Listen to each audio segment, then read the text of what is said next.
ब्राह्मण्य रूपाय निज भक्त स्वरूपिणे नमः पीपल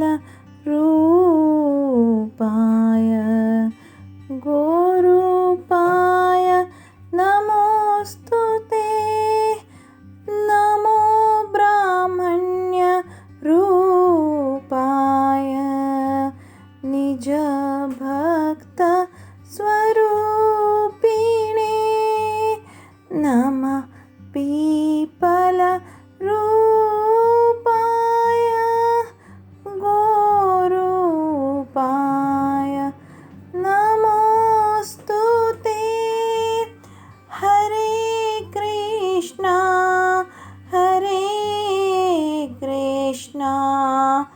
कृष्णा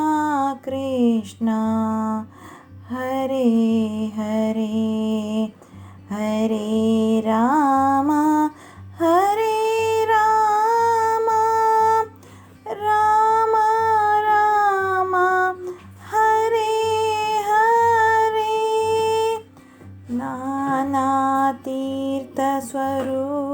नानातीर्थस्वरूपाय नमो नन्दकिशोरहे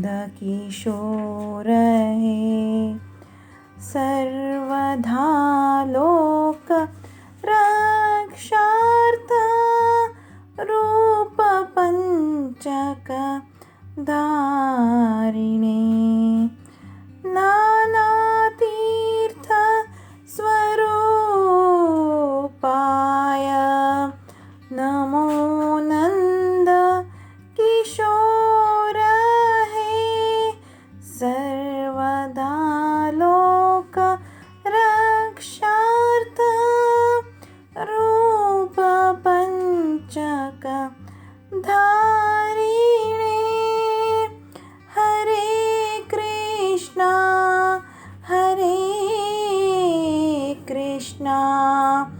कृष्णा कृष्णा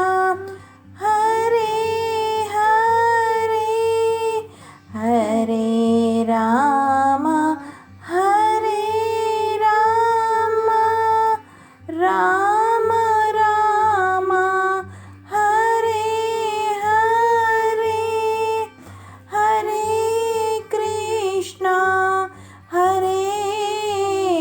कृष्णा कृष्णा कृष्णा हरे हरे हरे राम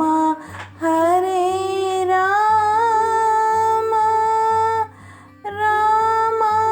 राम हरे हरे नमो ब्राह्मणरूपाय निज भक्तस्वरूपिणे नमः पीपलरूपाय गोरूपाय नमोस्तुते ननतीर्थस्वरूपाय नमो नन्दकिशोरहे सर्वदा लोकरक्षार्थ रूपपानकाकधारिणे हरे कृष्ण हे कृष्ण तू ब्राह्मण रूपान तू तुगे भक्ताल रूपान तू पिंपळा रुखाच रूपान तू आणि गो रूपान तू आसा हे देवा हे कृष्णा हांव तुका आत्मपूर्वक नमस्कार अर्पण करता